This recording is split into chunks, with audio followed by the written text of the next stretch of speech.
You be comfortable with your daughter expressing sexual pornography and doing things online, knowing that there is a man living down in the basement and she's telling people for too long. And this is exactly what he wanted. So congratulations, Aaron, you've won. Congratulations. This is absolutely what you've wanted. I hope you're happy with the result. Your request is denied. Okay, I will take my chances. Okay, that will conclude this hearing.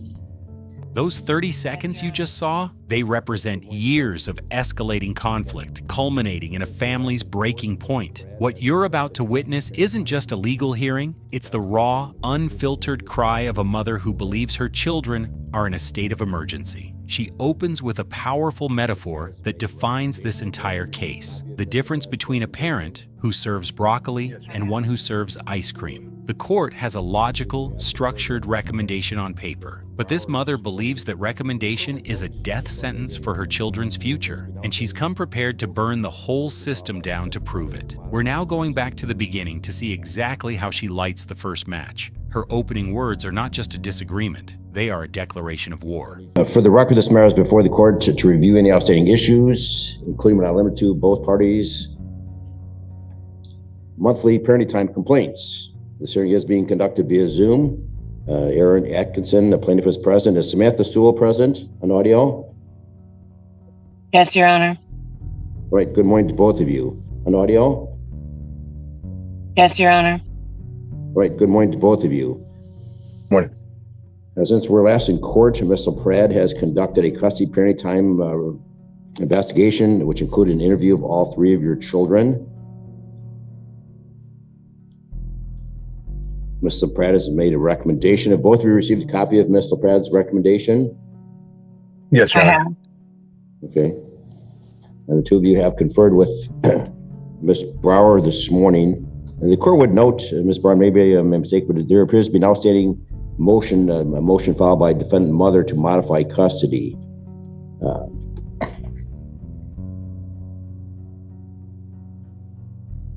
I don't know if that needs to be addressed in this recommendation, but in any event, the recommendation, Mr. Axon, there's Ms. Sewell, good morning.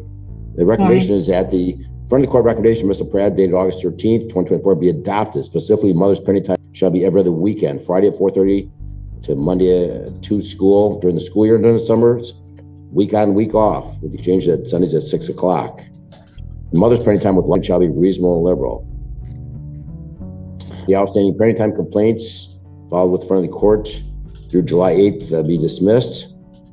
It's also known that both parties have provided the court with essays, what they have learned from their high conflict solutions workshop. The court appreciates both of you taking that program. Hopefully it was beneficial. I'm not, the court does not order the completion of that class if it's a waste of time. So I hope that there was some value in that class for both of you to make life easier for each of you. All right, so Ms. Sewell, do you understand the recommendation? I do understand it. I understand what's wrote. I don't understand how we got here. Okay, so you disagree with the recommendation?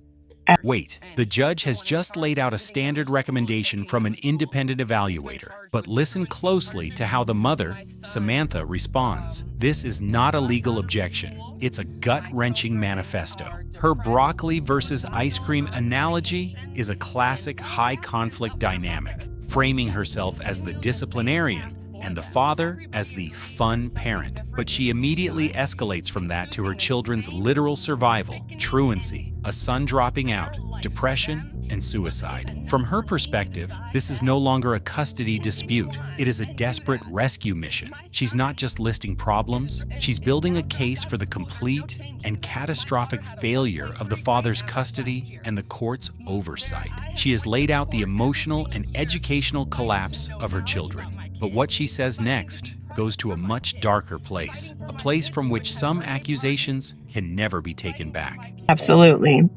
How we got there is we have an independent, experienced front of the court facilitator. I personally feel like she's interviewed your children. So your children are 16, 14, 13. This is not like a 6-year-old. So much more weight to be given on the thoughts and input of the children. I can guarantee you that, Ms. Sewell. So maybe you should ask yourself these questions, because obviously this is what the children want. The children would always choose ice cream over broccoli, and that's what's happening right here. I serve my children broccoli. He chooses to serve them ice cream. Children will always choose ice cream over broccoli. There are serious concerns within this case that have not been addressed, and unfortunately, it's so sickening and disturbing, this case, that the outcome of this recommendation is me dropping out. I don't wish to continue this anymore. My children have been failing educationally for years, and he's the one in charge of getting them to school, taking them to school. He's been charged with truancy charges. My son has dropped out of school. My children are depressed, suicidal, on medication, and all absence of their mother. But yes, continue the same path for them. Everybody agreed that something different needed to be done, and choosing the same sickening and despair life for them is enough for me to decide that continue on and do that. My son is now dropped out of school. There's no changing that. My daughter had a 1.3 grade average last year. I have went to court every single year, fighting to know knowledge about my kids, fighting to be present for my kids, fighting for my kids to attend birthday parties, fighting for my kids to attend funerals. I've had to go to court to know my kids' education, to know their therapist. I've had to go to court to have you tell him that he had to keep them in school so he wouldn't take them out for acting classes. I've had to go to court for all these things, and nothing has been done. So now my children, 13, 15, and 16 years old, are on medication, failing classes, depressed, suicidal, sexual activity, talking to men online, absolute disgust, all, and he won't do anything about it. I'm not allowed to be present. I'm pushed out of the way. So of course the kids want to choose whether they're not parented, not governed, and he's feeding them ice cream over broccoli. Absolutely, 100%. I agree with them. However, This is the moment from the preview, the accusation of a man living in the basement. But the psychology here is even deeper. She's escalating from documented school problems to shocking allegations of sexual danger, forcing everyone to listen. When the judge tries to counter with hospital reports, notice her masterful pivot. She doesn't deny the reports, she reframes them, accusing the father of parental alienation, of twisting her valid concerns into a weapon to turn the children against her. This is a textbook alienation claim. Then comes the climax of her despair. The phrase, "Congratulations, Aaron, you've won," is psychologically devastating. It's a calculated moment of surrender, designed to transfer all moral responsibility for her children's future directly onto the father and the court. She has just declared total defeat. So you'd think the fight is over, right? Think again. Her surrender was just the beginning of her final assault. I don't choose to be a part of it anymore. I choose to not have the police called on me when I take away my son's Xbox. I choose to not have CPS called on me when I'm trying to get help for my daughter's suicide problems. I choose to not have false police reports called on me about stalking my ex. I'm choosing, if you guys don't choose better for my kids, I'm choosing to step aside. Flat out. I have 2 other children to parent and raise and worry about. That's how I feel. This man, hold on. There's another one thing. I started this. I started all these parenting time complaints, and up until this point, because he was allowing the kids to move freely between homes, it was working out fantastically great until he tried to strong arm me into paying him some money. Hold on one second. He had moved a man into the basement with my 12-year-old daughter, lied to me about it, lied to the courts about it, wouldn't let CPS in. And my daughter is expressing sexual habits and behaviors, and nobody will investigate it, and nobody hears me. Would you be comfortable with your daughter expressing sexual pornography and doing things online, knowing that there is a man living down in the basement and she's telling people that she's dating a 40-year-old man? Would you feel comfortable with that? This is who I'm leaving my children with. First of all, Ms. Sewell, have you reviewed I think Mr. Axon filed in the court file, there's University of Michigan Psychiatric Emergency Department reports? I have, and Okay. Can I explain something to you? Stated June 6th, whether your daughter was taken to the hospital. She claims that there's ongoing, this is her words. Yes, can I explain something to you? Her mother. Yes, can I explain something to you? So I just want to make sure that you don't want to make sure you saw these. I did, absolutely, and it made me bawl. It's so sickening because here's the thing,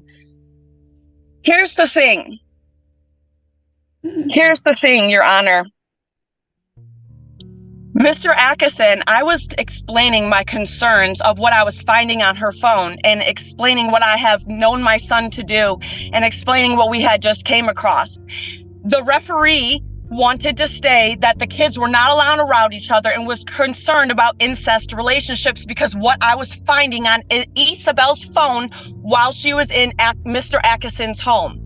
So I explained this to the court. The referee was like, whoa, something's going on. The kids aren't allowed around each other. Mr. Atkinson went home and told Isa and London that I was accusing them of having an incestual relationship and blamed the entire thing on me. So she absolutely was so mad at me. And I think I provided text messages to the court where she was saying, my mom's so weird. She thinks I'm having sex with my brother and she thinks I'm having sex with my dad's roommate. But these are the things that I'm finding on her phone and I'm providing them to the court. I'm not having conversations with my daughter about what I'm thinking. I'm having conversations with Aaron Atkinson, trying to get to the bottom of it. And then he's going and telling he is showing her, even these classes, he is showing them the paperwork and putting it in their faces, absolutely causing problems. I've came to the courts every single year about things that I'm badmouth, I'm talked about. Of course the kids view me like this. This is 100% parental alienation, and the courts have enabled the abuse of me, the control of me, and I'm done. If you guys cannot see that, why would I be fighting for my kids to abuse them? All I want for them to do is do better in school. Hold him accountable to that court order.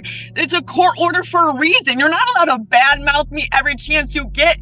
My kids don't need to grow up in a toxic environment like that. I love them so much and only want the best for them. So yeah, they hate me for making them clean their rooms. They hate me for grounding them, taking away their cell phone. I took away my daughter's cell phone because of the things that she was posting on TikTok and the boys that she was talking to.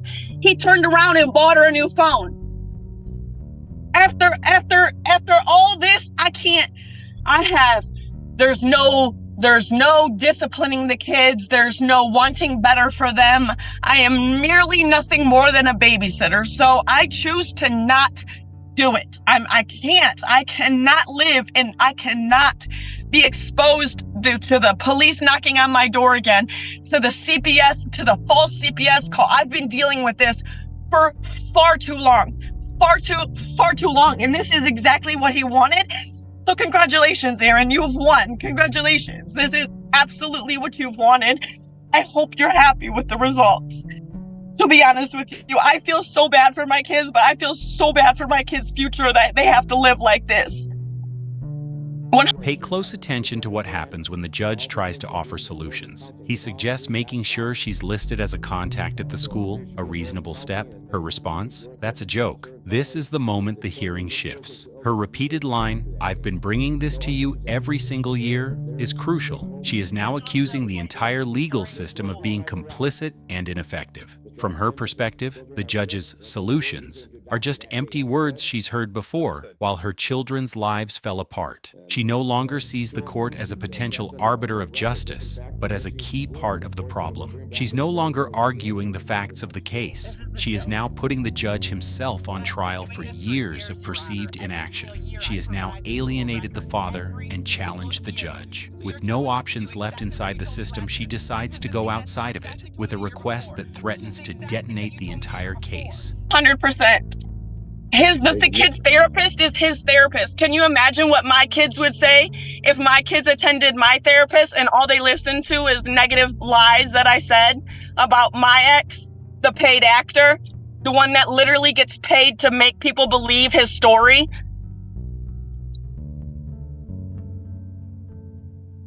Ms. Sewell, the children need their mother. So I hope you keep an open mind. They also need a their happy mother, and one mother that's not being constantly controlled and abused and enabled by the court system to continue the abuse. I cannot handle it anymore.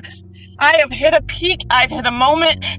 I cannot. The summer goes so perfect and so well, and it's so harmonious. And when the kids were moving freely from home to home, it was so good. It was so happy in that time. It was so good. But money is a root of all evil, so I'm sorry I didn't have the money at the time. All right, take a deep breath, Ms. Sewell. First of all, make sure you're listed. You should be involved in school activities, going to parent-teacher conferences. Make sure that you're listed as a contact at school. Absolutely, you're the parent. I have had to go to court and fight for every single thing of that, and I do. I attend everything that I am aware of, that I can. I attend everything. I do everything that I'm supposed to. I show up to therapy. I do everything that I'm supposed to do. Everything and more.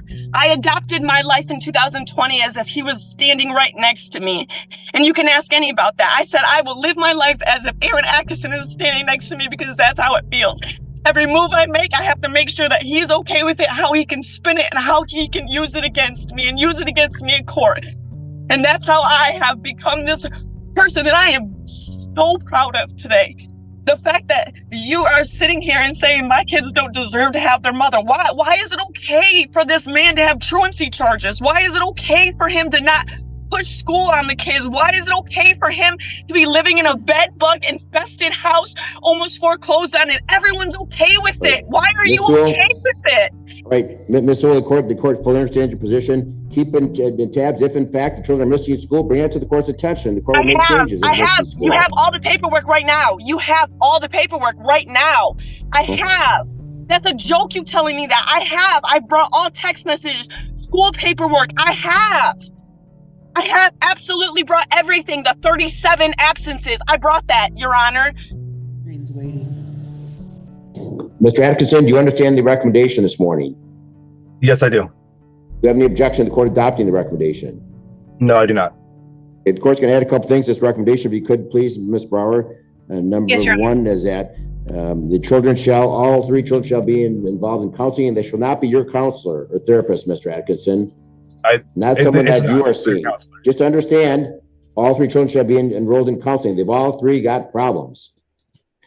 So all three should be enrolled in counseling, and they should not be your therapist or counselor. And finally, if the children miss school because of illness, you need to take them to the doctor that day. No unexcused absences. So if you take them home. Schedules the appointment during school. Please do not interrupt. Mr. Atkinson, if these children are sick, they don't go to school, you need to take them to a doctor that day. Understood? Understood. And Ms. Sewell, please keep tabs on the records. If in fact they're missing school, the court's we'll bring them back into court, and the court wants answers as to why they're not in school. This is a joke. Right. I've been doing this for years, Your Honor. Every single year I provide the school record. Every single year. So you're telling me to do exactly what you told me last year, which was the thing that you exactly told me the year before, which is the exact thing that you told me the year before. You've told me this every single year. Every single year you've told me this. I've been bringing this to you every single year. Every single year, Your Honor. Well, we've got 3 files here, and there's been a lot of activity, but bring them timely. Ms. Sewell, I do, Your Honor. It has 30 days you have 30 days to file the complaint. I do, Your Honor. I do. I file everything on time. I do bring it to you. I do. So you're telling me the exact same thing as you did a year ago. So what is it going to be? One more child is going to drop out? Are we going to wait till one more child gets to drop out? Because this could have been prevented. This absolutely could have been prevented. The court's attention. This absolutely could have been prevented. I'm not going to talk over you, try to talk above you, Ms. Sewell. So court will adopt the recommendation. I will conclude this review. Do bring it to the court's attention, please. I will look at it. So please bring it to the court's attention, and the court's going to amend the recommendation with those Your Honor, can I provisions. ask something else? Sure, go ahead. So we have a thing on our court order that we are not supposed to talk about each other on social media. However, I'm not being quiet about what's being done to me at court anymore. And since the court order has never been followed before, and there are no consequences. So if I start speaking out about what's being done in the care that Mr. Atkinson, and I have already interviewed with the podcast company that wants to hear my story about what's been happening with friend of the court, CPS, and how I've been treated and the injustice, and the fact that you're still allowing this behavior and you're giving custody to him. Am I allowed to speak about it, or are you putting a no speak order on me? Am I allowed to tell my story, or is this allowed to be aired? If you're not sure about following court orders, then you should consult an attorney, because yes, you violate court orders, people can be held in contempt. With that, okay, but why is he allowed to be held? Why is he allowed to disobey the court order, but he is not allowed to be held? He never gets held in contempt. So why is it that I only am allowed to be held in contempt, but he does not have to be held in contempt? You just dismissed about 20 parties are subject to the contempt powers of this court and violate court orders. With that, but you're not, because you just dismissed all my court orders that he violated. So are you going to choose to violate me and not him once again? I'm just saying, I want to speak out. I want this podcast to be aired. I very much want my voice to be heard. I think that other people can benefit from hearing my story about the injustice that's been being caused to me. I want to speak out about my story, and I want to make sure that I'm not being contempt of court again, because I'm the only one that gets held in contempt of court. So I'm asking you to lift that ban on me being able to speak and me being able to speak about my story. Your request is denied. Okay, I will take my chances. Okay, that will conclude this hearing.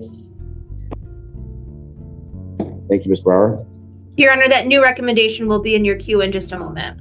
Thank you. So who was the real victim here? A mother fighting desperately to save her children, or a family being destroyed by a conflict so toxic that no court order could ever hope to contain it? We just witnessed a complete system failure. Samantha came into this hearing and delivered a scorched earth testimony, escalating from parenting disagreements to shocking accusations of neglect and danger. She masterfully reframed every piece of evidence, painting the father as a manipulative alienator and the court as an ineffective bystander. The judge attempted to de-escalate, imposing new rules for counseling in school, but for Samantha, it was too little, too late.